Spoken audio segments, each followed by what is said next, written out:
Welcome back. Now, one of the things you can do in correcting errors in your text is that you can use the playback feature. The other thing the playback feature does is it helps Dragon to become smarter about the things that you're going to be saying as well as how you're going to be correcting things. And so if you have dictated a paragraph and you want to go back and you want to understand what exactly you said in order to create that paragraph, Dragon will play back that paragraph for you so you'll be able to hear it. Now, what we're going to do is we're going to stop the video, we're going to dictate a paragraph, and then we're going to come back and then we're going to use the playback command. Play that back.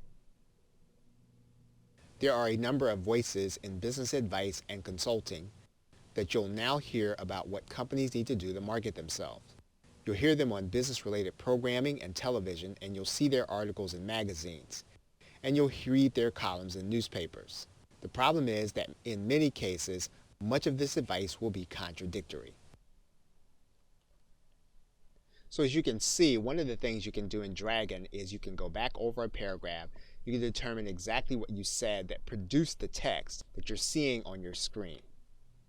Okay, so with that, thanks, and I will see you in another video.